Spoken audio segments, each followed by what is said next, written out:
একটা প্রশ্ন করেছে, বলে তারক ঘোষার কবি জগতে কি অবদান? কবি সম্রাট রাজেন্দ্র পাগল, তাই তো? আমি গানে গানে এই প্রশ্নের আগে দিতে চাইব সমাধান।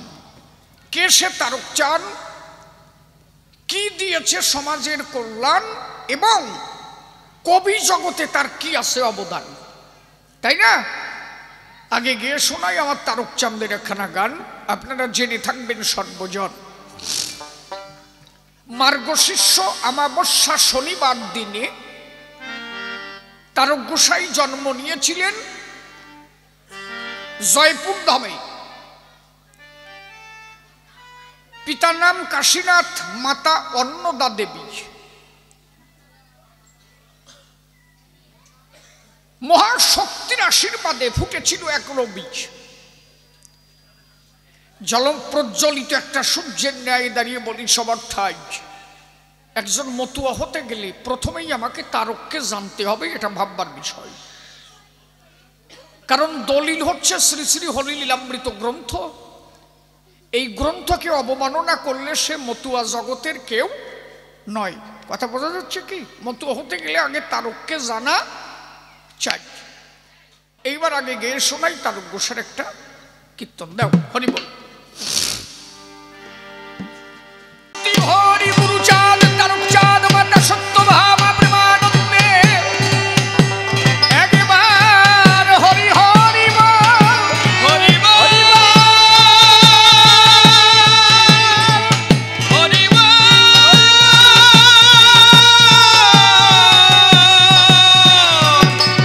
হরি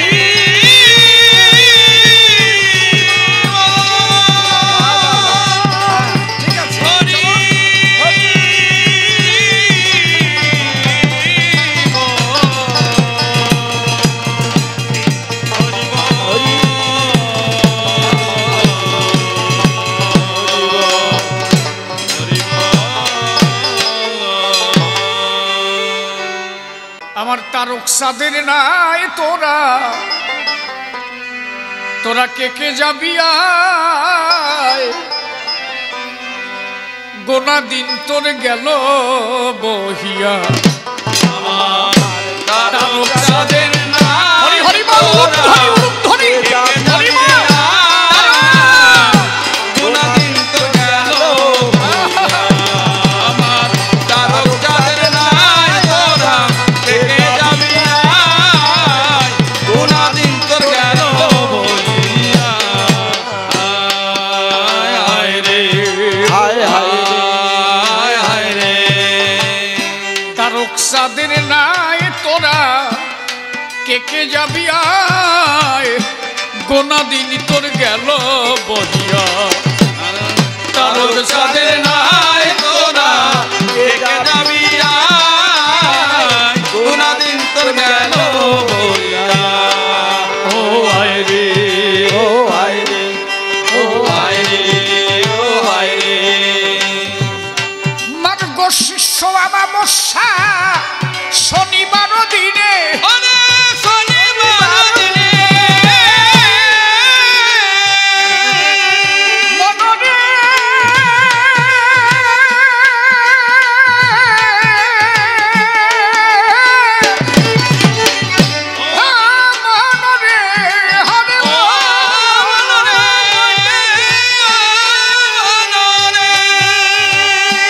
মার্গশীর্ষ অমাবস্যা শনিবার দিনে, শনিবার দিনে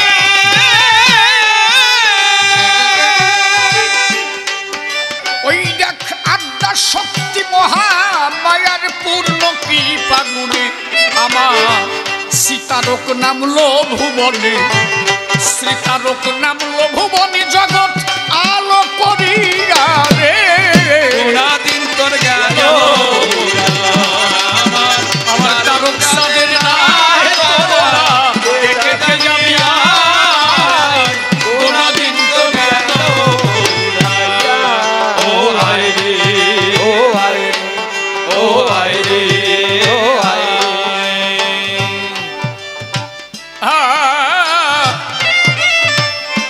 ধন্য ধন্য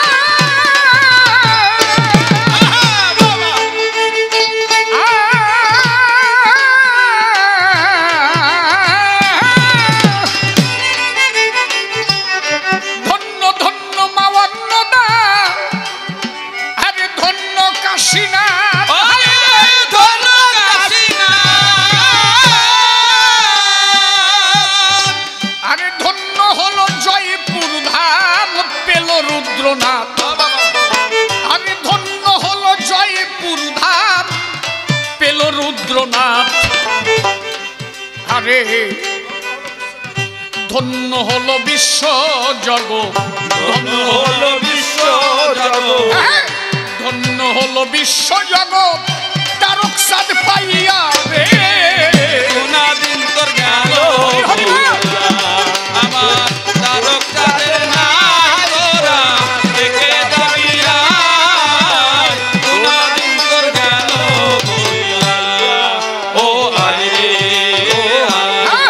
ও আয় রে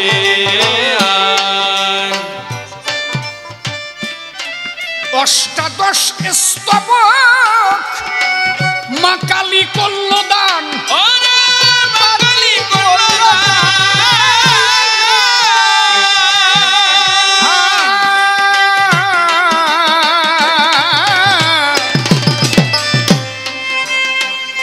জানে অষ্টাদশ স্তবক মা কালিকার দান। হায়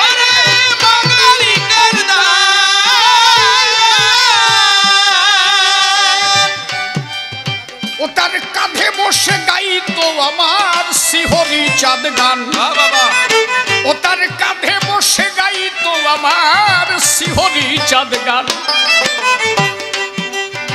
শ্রীহরি লীলামৃত মহাসংকীর্তন, শ্রীহরি লীলামৃত মহাসংকীর্তন আমার তারকের লিখিয়া রে। দিন তোর গেল জয় জয় তারকা আনন্দ হরি হরি বল হরি হরি বল। দিন তোর গেল ও আয় রে আয় ও আয় রে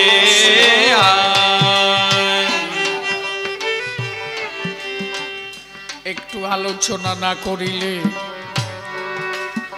এই গানটা বোঝা যায় না সভাতলে। বাবা জ্ঞানী দলে করিবেন শ্রবণ।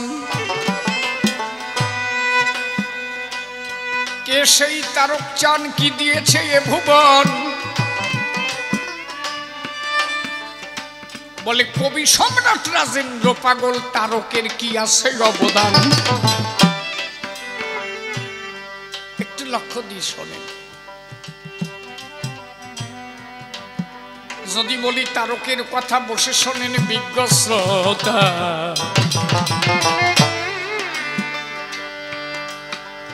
সেই এক আশ্চর্য বিষয়। আস্তে আস্তে যা জগতে কোনোদিন হয় নাই তাই দেখিয়েছে আমার তারক গোসাই। যার নিদর্শন পৃথিবীতে আর কোনো জায়গা নাই। যদি বলেন কি তারক গোসাই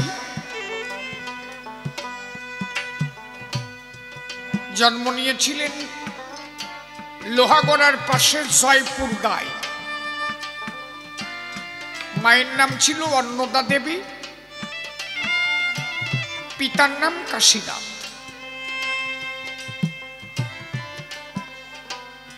এই যে কাশীনাথ এরা ছিল ৬-৭ ভাই। এই বংশে পুত্র সন্তান নাই।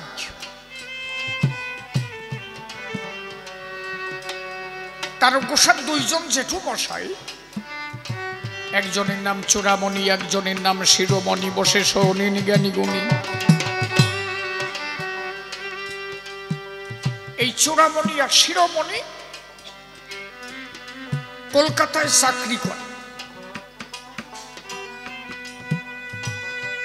জায়গাটা কোথায়? কাতোয়ালি থানা, কালীঘাটের কাছে কাতোয়ালি থানা, কুমারটুলি। ওই ২ জনে ভাড়া থাকতো। বাবা ঠিক আছে, ওখানে তোমার হাত দিতে হবে না, ওরাই ঠিক আছে।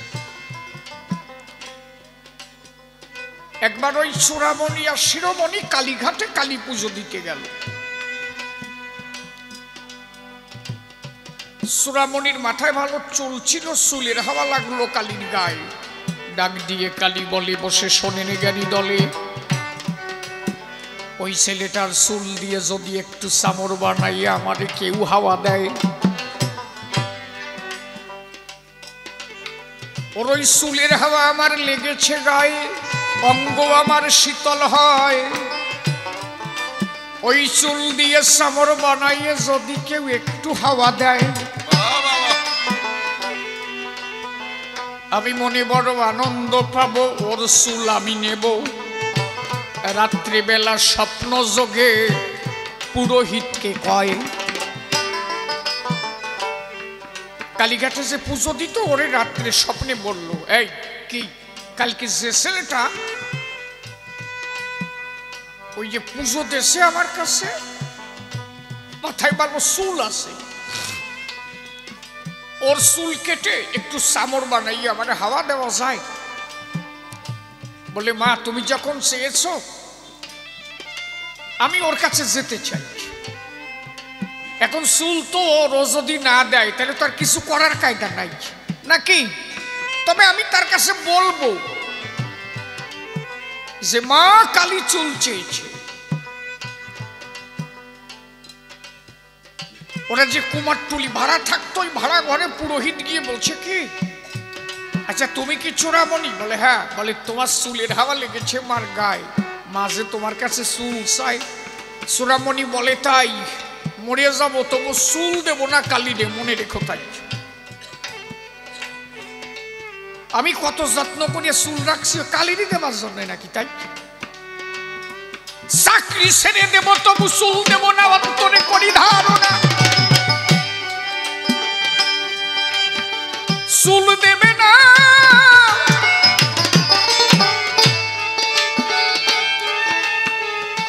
একটা কুয়া বেতাল হলে ওটা রেকর্ড হয়।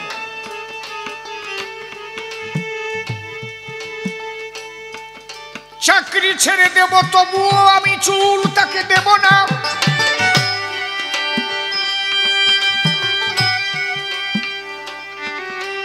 ওরা দুই ভাই করলো কি, চাকরি থেকে রিজাইন দিল। আসছে,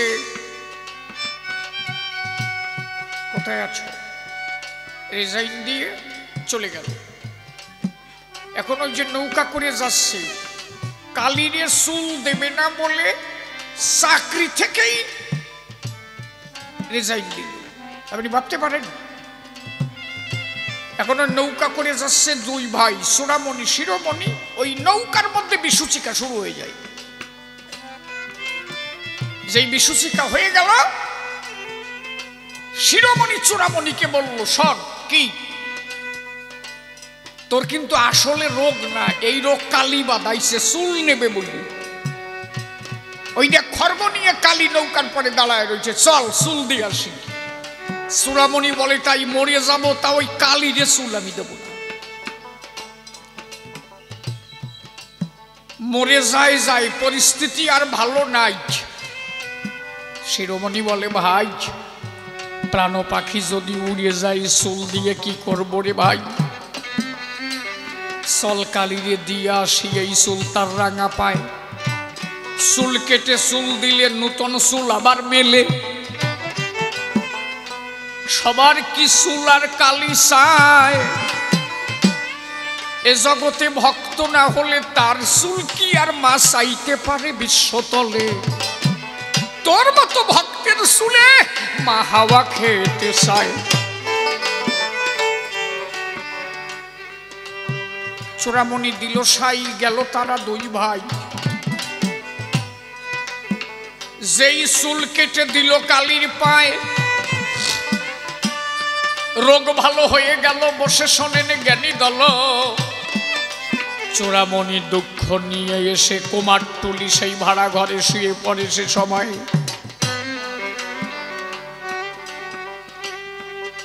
ঘরে এসে শুয়ে পড়ল। রাত্রেবেলা কালী এসে মাথার কাছে বসেছে। প্রত্যক্ষে, একটা তো পরোক্ষ ভাবে আর একটা প্রত্যক্ষ হয়। একদম প্রত্যক্ষ মাথার কাছে বসে মাথায় হাত বোলাচ্ছে। চূড়ামণির বলছে, এই মনে রাগ হয়েছে না? আমি চুলটুক কেটে নিয়েছি তাই? বলে, তুই কে? বলে, আমি কালী। এখানে কেন এলি? ভালো চুলটুক কেটে নিলি, তোরে নিয়ে আমার আর কোনো দরকার নাই। আমরা বংশ পরম্পরা তোর কালী পুজো করি সব সময়, আর আমার চুলটুক কেটে নিলি। বলে, সোনামণি, সবার চুল কি আমি চাই? কত মানুষ পুজো দিয়ে যায়, কারো চুল কি চাই? কিন্তু তোর মতো ভক্তের চুল নিয়ে যদি আমার অঙ্গ শীতল হয়, হরি হরি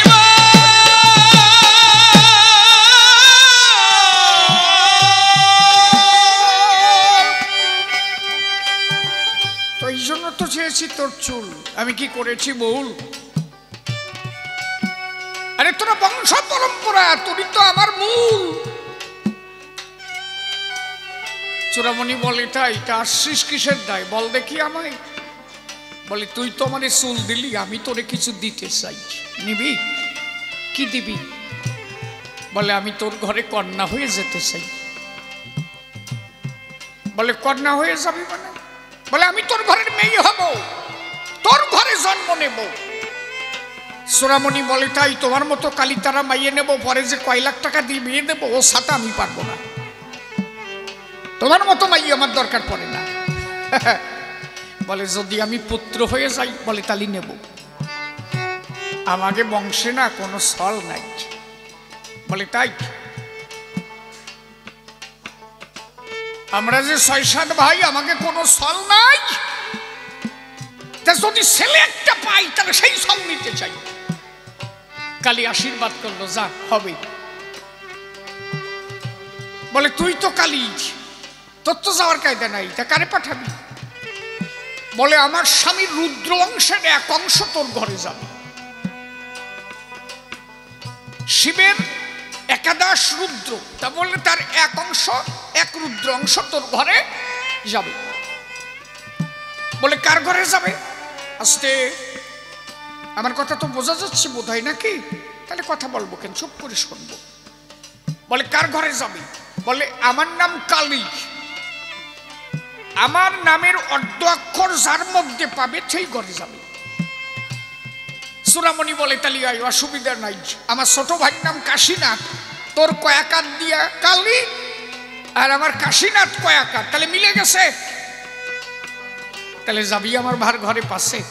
বলে, যা, কথা দিলাম। তাহলে কাশীনাথের ঘরে আমার স্বামীর এক অংশ করবে জন্মগ্রহণ।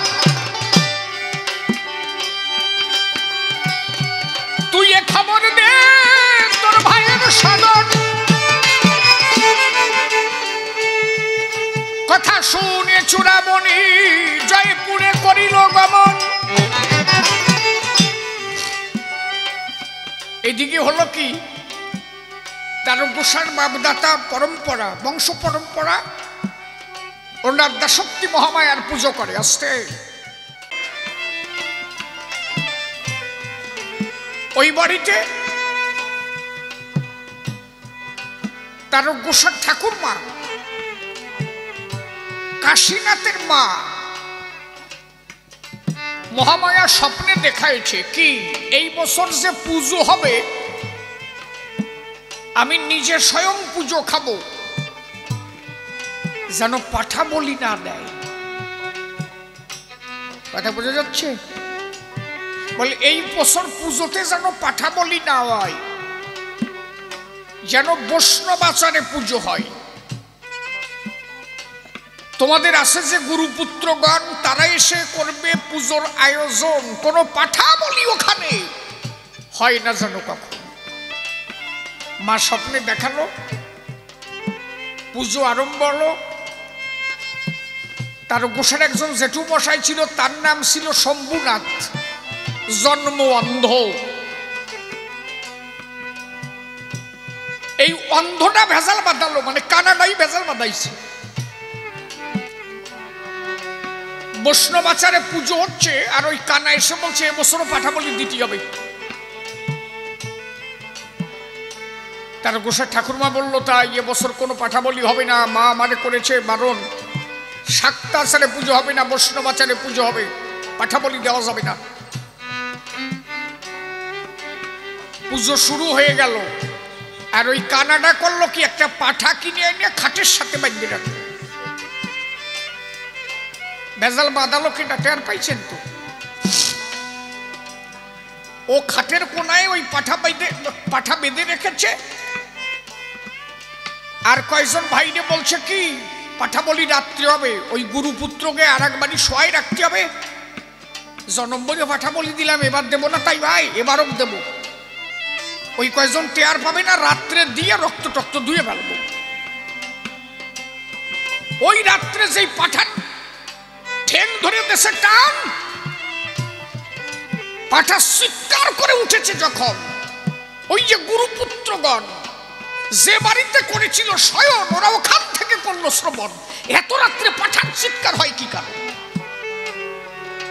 ওরা দৌড়াই ছুটে আসতে আসতে পাঠাবলি হয়ে গেছে। আসলে এই যে পাঠাবলি হয়ে গেল, ওরা এসে দেখে যে রক্ত শোতায় যাচ্ছে।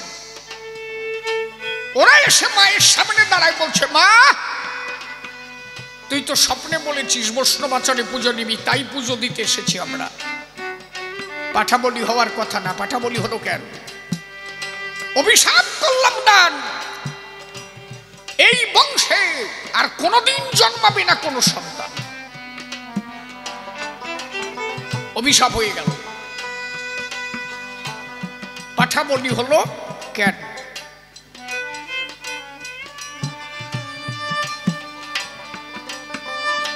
তার গোসা ঠাকুর মা এসে পাটা জড়াই ধরল। এই আমি যে কত করে বারণ করেছি পাঠা বলি দেওয়া যাবে না, আমার ওই কানা সলটা খাটের তলা বেঁধে রাখছে। এই বংশের জাত মারিছে ওই শালা। বাবা কোন রকম ক্ষমা করা যায় না। সেটে গেছে গুরুপুত্রগণ, কোনোভাবে ক্ষমা হবে না। এখন একবার বের হয়ে গেছে, আর ফিরাই নেওয়া যাবে না, বংশ ধ্বংস হয়ে যাবে। আস্তে কি হলো? তখন ওই গুরুপুত্রগণ বলল কি শোনো, একটা আছে বিধান। কি? এ বাড়িতে যে পাঠাবলি হবে, তোমার কয় সালের মধ্যে যদি কোনোটা না জানে, তারে না জানায় যদি এইটা করা হয়, বা সে যদি পরম বৈষ্ণব হয়, একমাত্র সেইটাই বেঁচে থাকবে। তার মধ্যে ছিল একজন, কেডা? ওই কাশীনাথ ছিল ছোট, ও ঘুমায় পড়লো, জানতো না যে এই কয় ভাই দিয়েই করেছে। কিছুদিন পরে জয়পুরে কলেরা শুরু হয়ে গেল, তার গোসার বংশ শুদ্ধ মরে গেল। শেষ পর্যন্ত টিকে ছিল দুইজন। কে কে? তার গোসার মা আর তার গোসার বাবা, কাশীনাথ এবং অন্নদা। আমার কথা বুঝতে পারছেন কি আপনারা? কথাটা শোনেন তাহলে বুঝবেন যে তার গোসাই কবি সম্রাটের উপরেও যদি কিছু হয় সেইটা আমার তারক। কিন্তু আমার তারককে রিসার্চ করা হয় নাই। কেন জানো? আমার বাবা হরিচাঁদ গুরুচাঁদের ধর্ম প্রচার করতো, তো ঠাকুরের ধর্ম প্রচার করতো, যেখানে যেত ঠাকুরের কথা বলতো। এই জন্য তখনকার বৈষ্ণব সমাজ, তখনকার ব্রাহ্মণ্য সমাজ আমার তারককে কোনোভাবে রিসার্চ করে দেখে নাই যে আমার তারক কত বড় কবি। কথা বুঝেছ কি? মূল কথাগুলো শোনো, আমি তো কারো ভয় পেয়ে কথা কই না। ও কোন কবি আমারে ভালোবাসলো আর বাসলো না, ও ছাতায় শিশিরি যায় আসে না। এই যে বিজয় সরকার, জ্ঞাননাদি সরকার, রসিক বাবু, ইন্দ্রাজে কত পরের সরকার। বিজয় সরকারের গুরুদেবের নাম ছিল মনোহর সরকার, মনোহর সরকারের গুরুদেবের নাম তারক সরকার। মানে বিজয় সরকারের দাদু গুরু হচ্ছে তারক গোসাই। বোঝা যাচ্ছে কি? আমি ইনাদের ছোট করছি তা না, কিন্তু ইনাদের যেভাবে রিসার্চ করা হয়েছে, তখন আমার তারককে সেইভাবে রিসার্চ করা হয় নাই। কারণ আমার তারক যেখানে যেত মতুয়া ধর্ম দর্শন প্রচার করত। আরে আমি তো শিশির সেলাফুটির মতো মানুষ। আমি বর্ধমানে এক আসরে গানে গেছি। কি কইছে জানো আমারে? আমার বলে হরিগুরু চাঁদের কথা তুমি কবা না, তোমারে চিনি, তুমি আসলি খালি ওই পাও, তোমার এই জন্য আমরা বায়না দিতে চাই না। বলে কেন? বলে তুমি ওই হরিগুরু চাঁদের কথা কবাই আমরা জানি। তাহলে আমি যারে ভালোবাসি তার কথা কব না? কয় যে এই আসনে আমরা তোমার বায়না দিছি, ওই কথা যেন না ওঠে। আমার গণপতি একটু আগে যে গান গেয়ে গেল না, ওই হরিগুরু চাঁদের ধ্বনি দিল কেন? আমার বললো গান বন্ধ করে দেব, ওই ধ্বনি এখানে হলো কেন?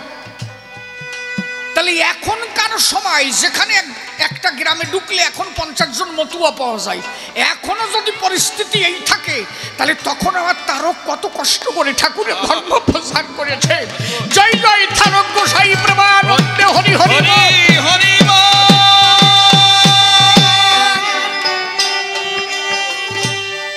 শালাই এখন এমন কোন জায়গা নাই যে সেখানে মতুয়া নাই, এখনো শিশিরের বাধা পেতে হয়। তাহলে আমার তারক তখন একা করেছে লড়াই, কি পরিস্থিতি ছিল রে জমাই। এই জন্য আমার তারককে সেইভাবে রিসার্চ করা হয়নি।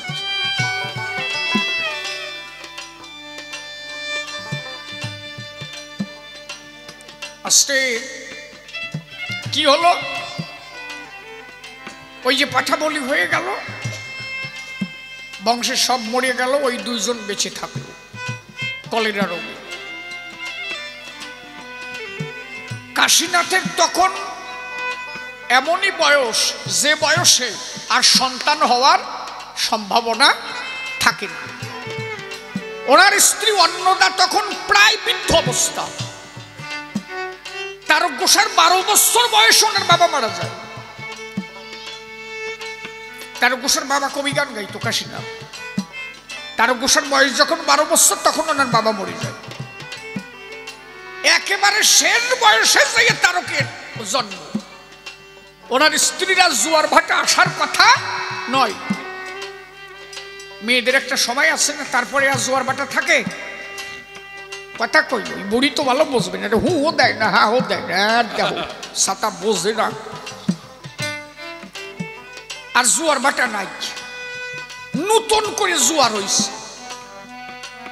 এখন কাশীনাথ কবিগান থেকে এসেছে, ডাক দিয়ে বলে তখন কাশীনাথের ঠাই, শোনো স্বামী তোমার কাছে নিবেদন জানাই, আমার নতুন করে সেই জুয়া আবার এলো দেহ ঘরে, লজ্জায় মরে যাই গো আমি তোমায় বলি কেমন করে। কাশীনাথে ডেকে বলে তার স্ত্রী ঠাই, ভয় নাই তোমার কি সে কথা মনে নাই, আমার দাদা চূড়ামণি আশীর্বাদ পেয়েছিল, আমাদের ঘরে আসবে রুদ্র শক্তি, সে কি মনে ছিল। হয়তো এই সেই শুভ সময় মোদের হইয়াছে, হয়তো সেই রুদ্র শক্তি আসবে মোদের কাছে, সেই জোয়ারে শুভক্ষণে 2 জন হইল মিলন, সেই মিলনে তারক করল জন্মগ্রহণ। আরে মার্গ শিষ্য অমাবস্যা শনিবার দিনে আমার সীতারক দেশে নামলো এ জগৎ ভুবনে।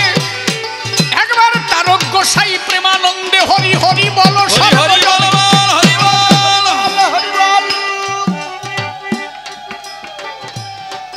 আদ্যা শক্তি মহামায়ার পূর্ণ আশীর্বাদ, পূর্ণ রুদ্র শক্তি ভগবান আসিয়া আসিয়া মাতালো জগৎ। তাহলে তার জন্ম সামান্য নয়, বসে শুনলেন সুধিচয়, সেই রুদ্র শক্তি অবতার আমার তারক চাঁদ গোসাই। বোঝা গেল? আস্তে তারক গোসাই মাত্র 16 বছর বয়সে কবি গান গাইল। অল রেকর্ডে এই চারণ কবি জগতে একটা কথা মনে রাখেন, চারণ কবি জগতে যারা যারা চারণ কবি ছিল, এই কবি রেকর্ডে 16 বছর বয়সে কেউ কোনোদিন কবি গাইতে পারে না। সেই ব্যক্তি একজন, সে হচ্ছে আমার বাবা তারক সাহেব। আপনি ভাবতে পারেন কবি গান মানে কি, তখনকার দিনের কবি গান মানে কি। এখনকার কবি গান আর তখনকার কবি গান অনেক ডিফারেন্স হয়ে গেছে। কিন্তু তখন যদি লড়াই বেঁধে যেত 3 রাত 3 দিন 7 রাত 7 দিন কবি গান হতো। মাত্র 6 থেকে 7 বছরের মধ্যে তারক গোছার সমস্ত গ্রন্থ মুখস্থ। এটা কবি সমাজে কোনোদিন কারো দ্বারা সম্ভব হয়নি, এটাই একমাত্র তারক গোছার দ্বারা সম্ভব হয়েছিল। কেন? খালি জাগতিক শক্তি না, তিনি স্বয়ং রুদ্র শক্তি অবতার, যার কারণে এটা সম্ভব হয়েছিল তার। নাহলে 6-7 বছর বয়সে একটা গুরুগারা কি বোঝে। 12 বছরে বাবা মারা গেল, 16 বছরে তারক গোসাই আসরে দাঁড়ায় কবি গান গায়। ভাবতে পারো, বড় বড় কবিয়ালদের সঙ্গে টক্কর দিয়েছে তারক। ঢাকা ঢাকেশ্বরী মন্দিরে যেদিন হরিয়াচার্যের সঙ্গে তারক গোসাই কবি গান গায়, তারক গোসার কাছে হরিয়াচার্য পরাস্ত হয়ে গেছিল।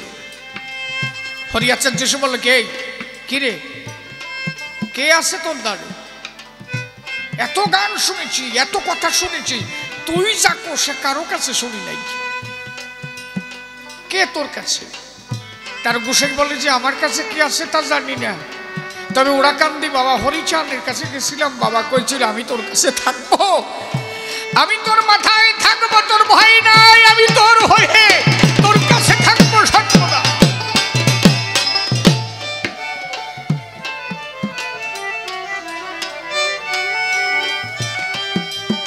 16 বছর বয়সে কবি গান গেছে তারক।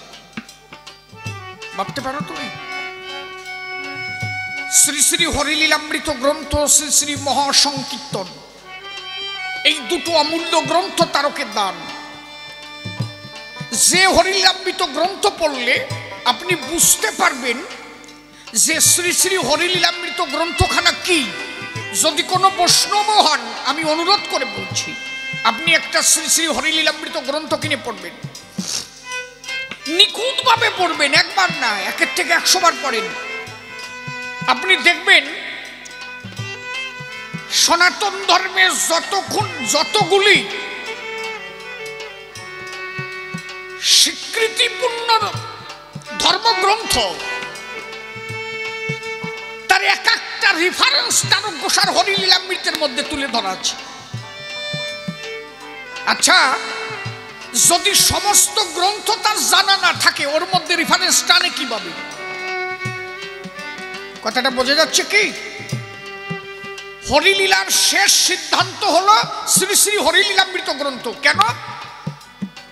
যেহেতু সবার শেষ অবতার রামকৃষ্ণ গৌর, পরবর্তীতে হরিচাঁদ, শেষ অবতারের সিদ্ধান্ত দিতে গেলে অনন্য অবতারের সিদ্ধান্তকে আগে তুলে ধরতে হবে। তার মানে সমস্ত গ্রন্থ আপনি যদি না পড়েন, তাহলে শেষ সিদ্ধান্তে আপনি পৌঁছাতে পারবেন না। শ্রী শ্রী হরিলীলামৃত গ্রন্থে সমস্ত শাস্ত্রের মূল সিদ্ধান্ত তারক গোসাই টেনে ধরেছেন। তার মানে কি, এমন কোন গ্রন্থ নেই যে আমার তারকের জানা ছিল না, সমস্ত গ্রন্থ আমার তারক জেনেছে।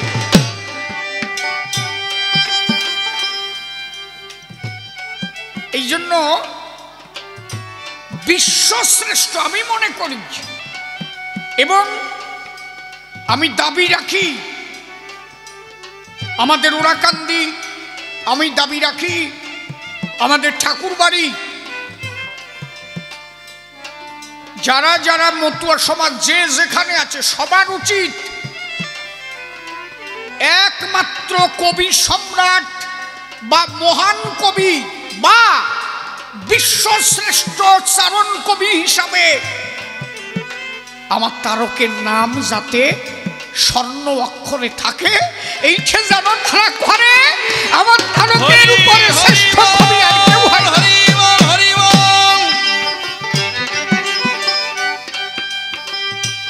আমরা এতদিন বিশ্বাস করি নাই, তো এই জন্য তারা বুঝি নাই। হ্যাঁ, হরি বল, হরি বল, হরি হরি হরি হরি বল, হরি হরি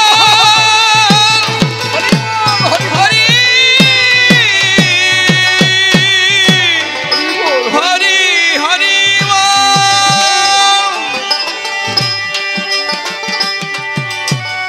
হরি আহা।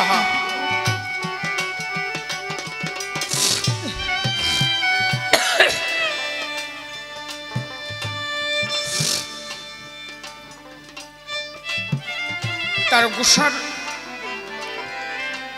পূর্ণ শক্তি আসছে। মৃত্যুঞ্জয় গোসাই যেদিন তারককে নিয়ে ওরাকান্দি গেল, ঠাকুর দেখে বলল, মৃত্যুঞ্জয় এটা তোতা পাখি আনছিস, আমারে দিয়ে যা। বলে, বাবা আজকের থেকে তোমারে দিলাম, যে বুলি ওরে দিয়ে তুমি বলাবা ও সেই বুলি কবে। ঠাকুর পূর্ণ শক্তি তারককে দান করলেন। দশরথ মৃত্যুঞ্জয় কথাগুলো লক্ষ্য করে শোনো, এদিক ওদিক তাকাও কেন, কথা কম কেন? তিন কাল গেছে, এক কাল আছে, বোঝো না? গুরুটা চুপ করে গান শোনে আর বুড়োটা কথা কয়।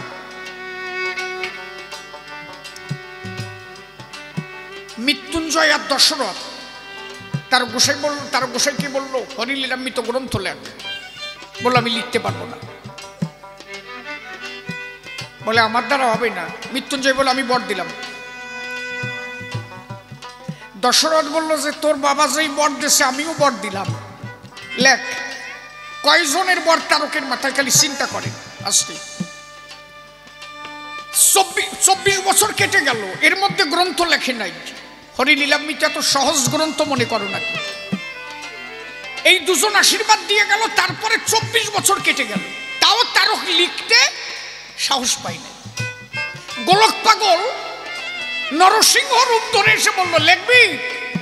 গ্রন্থ লিখবি কিনা? বুক সিরিয়া তোর ফেলে দেবো, কিন্তু গ্রন্থ লিখতে হবে। বলে, আমার দ্বারা হবে না। বলে, আমি পূর্ণ শক্তি তোরে দান করলাম, ভয় করিস না, লেখ। গোলক তারক মৃত্যুঞ্জয় এবং গোলক পাগল যেদিন লীলা সম্ভারণ করে, ওনার মুখ দিয়ে একটা জ্যোতি বের হলো, সেই জ্যোতি এসে মিলন হলো তারকের গায়ে। ভাবেন খালি, যে লোচন গোস্বামী কৃষ্ণ মূর্তি দেখিয়েছিল, যে লোচন গোস্বামী, লোচন গোস্বামী তারকের বাড়িতে 7 বছর,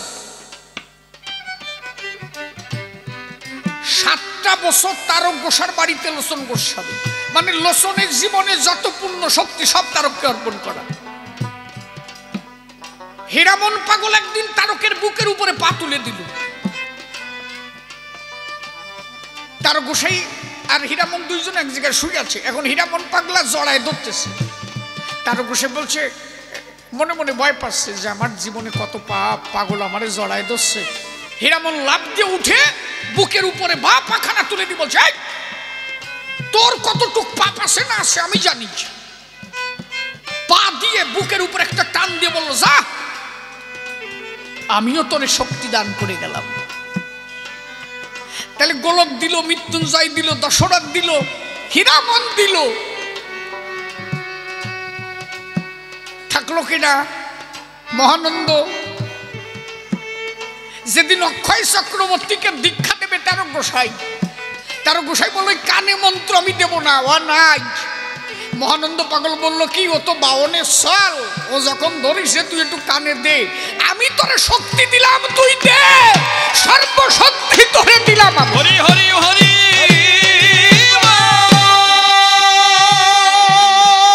গোলক শক্তি দিয়ে গেল, মৃত্যুঞ্জয় দিল, দশরথ দিল, হীরামন দিল, শেষে যেয়ে মহানন্দ দিল। মানে মতুয়া জগতের পালের গোদা যে কটা, সব কয়টার শক্তি তারকের ভিতরে। এই জন্য শ্রেষ্ঠ কবি আমার তারক গোসাই বিশ্ব ছাড়া জনে।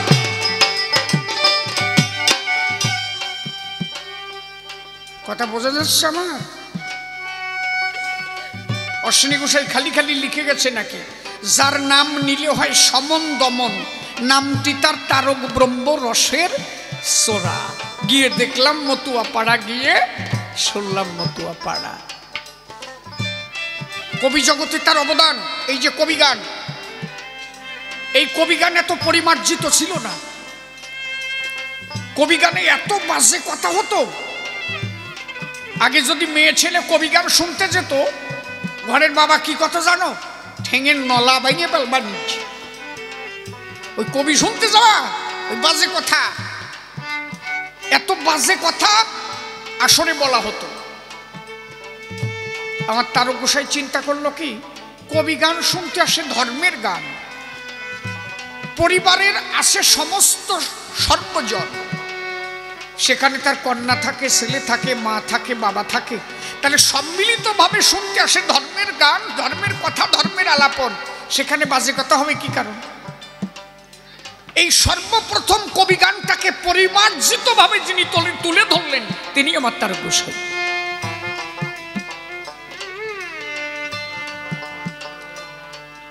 এই জন্য আমি বলে থাকি, তুই তো জানিস না বাবা, রাজেন্দ্র পাগল একজন বিদগ্ধ পণ্ডিত, তিনি একজন ভালো কবি ছিলেন, আমি তাকে অবমাননা করছি তা না, তবে আমার কথা হচ্ছে এই রাজেন্দ্র পাগলের পরবর্তী যে সম্পত্তি ছিল, সমস্ত সম্পত্তি সত্য ধর্মে উনি দান করে গেলেন।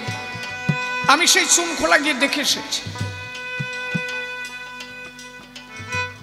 যে রাজেন্দ্র পাগল জ্ঞানানন্দী সরকারের জেঠু মশাই, ইনি একজন বিদগ্ধ পণ্ডিত ছিলেন, ইনি একজন ভালো কবি, কিন্তু ইনাদের অনেক আগের কবি আমার তারক গোসাই সেই কবি গানটাকে পরিমার্জিত ভাবে সমাজে প্রতিষ্ঠিত করেছিলেন। আর তখনকার কবি গান গাইতে তারক কি যেত জানো? ওই গান গাইতে হতো পানসি নৌকায় যে নিজে রান্না করে খাত। এই আমরা এখন গেলে যেমন লিস্ট দিয়ে দিই এই খেতে দিতে হবে, ও সব না, পানসি নৌকা নদীতে রেখে তার মধ্যে রান্না করে খাইয়া কবি গান গাইতে হয়েছে। তারপরে ওই কবি গানটাকে পরিমার্জিত ভাবে তুলে ধরেছিলেন আমার তারক গোসাই। কত অবদান! আরে বাবা, যে আসরে তারক আমার গাইতে যেত গান, তার কাঁধের পরে বসে থাকতো আমার দয়াল হরিচাঁদ। কত ভক্ত সেই মূর্তি করল দর্শন, পাগল হয়েছিল কত এ বিশ্বভুবন। যেদিন কবিরাজপুরে হয় কবি গানে গেল, এক ভক্ত তার ছেলে নিয়ে গান শুনিতেছিল, হঠাৎ করে দেখতে পারে ওই বাচ্চা ছেলে আসরে, ওই ছেলেটা ডেকে বলে, ওরি বাবার ধারে। বাবা কি বাবা, যে লোকটা ওই যে কবি গান গায়, বলি তব ঠাই, ওনার কাঁধের পরে বসে দেখো কে যেন কথা কয়, সুন্দর একটা সোনার পুতুলি, কি যেন কি বলে, বাবা ডাবর দিল, তুই বুঝিস না কেন ছেলে? উনি তো একলা দাঁড়াইয়ে গান গায়, কেউ তো কোথাও নাই, ছেলে দেখতে পারে, বাবার দেখার ক্ষমতা কিন্তু নাই। বাবা ভাবে ছেলে বাজে কথা বলে, কি কারণ? বারে বারে বাবা দাবর মারে ছেলেকে। তখন ছেলে ডেকে বলে বাবার ধারে, বাবা আমার কথা লও, দেখো ওনার কাঁধের পরে পা দুলায়, একবারে দেখে যাও। কিন্তু মূলত বাবার তো সে সাধনা নাই, ছেলে যা দেখতে পারে বাবা দেখার শক্তি নাই। ছেলে ভাবলো আর জ্বালাতন করব না বাবারে, গান গেয়ে আসবে যখন গোসাই বাহিরে, গোসাই বাইরে এলে আমি তারে ধরে এলাম, তাহার কাছে সকল কথাই আমি শুনে এলাম। ভোরবেলা গান সারিয়া তারক মাঠের মধ্যে যায়, প্রাতকর্ম সার্বত্তরে গেল যে তথায়। ঘটি বদনা হাতে তারক আস্তে আস্তে যায়, ওই ছেলেটা এসে তখন সম্মুখে দাঁড়ায়, ডেকে বলে তারকের কাছে, আমার কথা লও, কালকে যে গান গাইলে একটু আমায় জবাব দাও, তোমার কাঁধের পরে কে ছিল বলো দেখি মোরে। যে ছেলেটা বসেছিল তোমার কাঁধের উপরে, তুমি তারে কোথায় রেখে গেলে বলো তো অবস্থান। তারক বলে কেউ ছিল না, অবুঝ সন্তান। ছেলে বলে আমি দেখেছি সে অপরূপ মূরতি, তোমার কাঁধে বসে কি জানো কি তার মধুর ভারতী। সে যা বলে তুমি মুখে বলে দিচ্ছ তাই, অমন অপরূপ আমি জীবনে দেখি নাই। তারক ভাবে এই ছেলেটার কপাল বড় ভালো, ভাগ্য গুণে ওর আমার হরিদর্শন হলো। সঙ্গে সঙ্গে তারক পড়ে গেল ওর রাঙা পায়, তোর কর্মগুণে হরিদর্শন হয়ে গেছে ভাই। আমার কপাল ভালো নয়, আমার জনম বৃথা গেল। একবার তারক গোসাই প্রেমানন্দে হরি হরি বল। এই জন্য শ্রেষ্ঠ যদি কেউ কবি হয় সে আমার তারক গোসাইটাই আমার গান। কান্ডারি তার পূর্ণ ব্রহ্ম দয়াল হরিচান,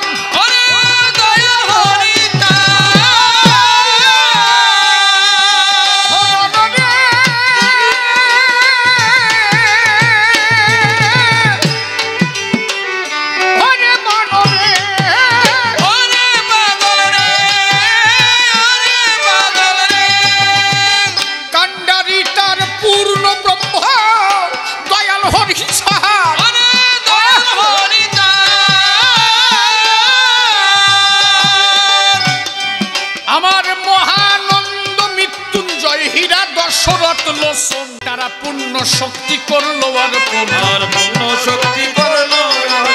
তারা পূর্ণ শক্তি করলো অর্পণ। আমার তারককে দেখিয়া রে দিন তোর গেল তারক চাঁদের নাই তোরা দেখে যাবি দিন তোর গেল। ও আয় রে ও আয় রে সর্বশ্রেষ্ঠ কবি সম্রাট আমার তারক চাঁদ গোসাই।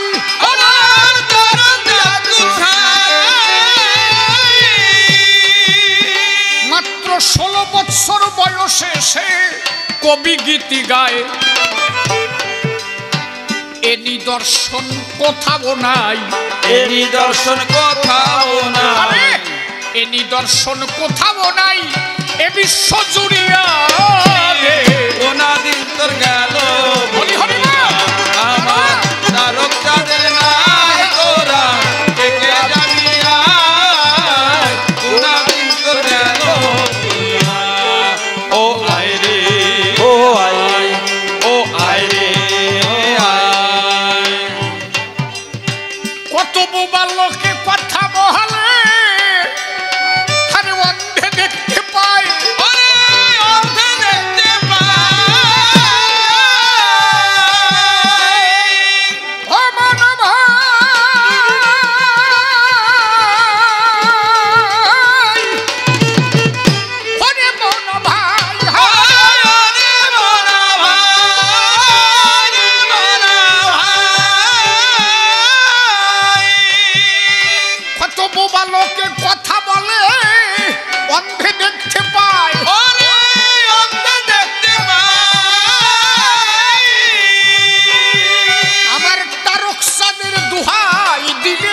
সমন সংখ্যা যায়। আমার তারক চাঁদের দোহাই দিলে সমন সংখ্যা যায়।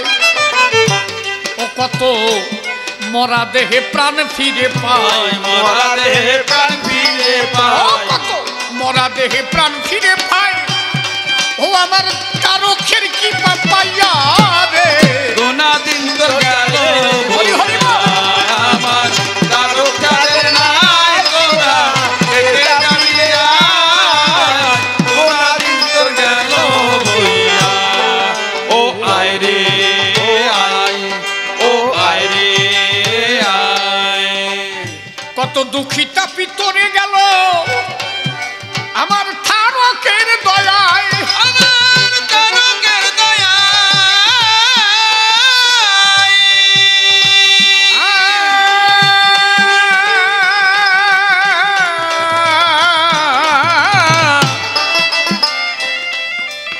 কত দুঃখিতা পিতরে গেল আমার তারকের দয়ায়। হরি হরি বল, হরি হরি বল।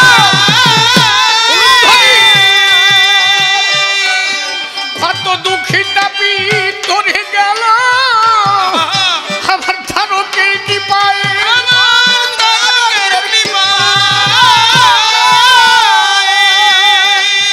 হরে তারা হরি বলে যায় সকলে, জয়পুর ধাম গায়। ও তারা হরি বলে যায় সকলে, জয়পুর ধাম গায়। অধম শিশিরের কপাল ভালো নাই, শিশিরের কপাল ভালো না, অধম শিশিরের কপাল ভালো নাই, রইল মায়াতে ডুবিয়া।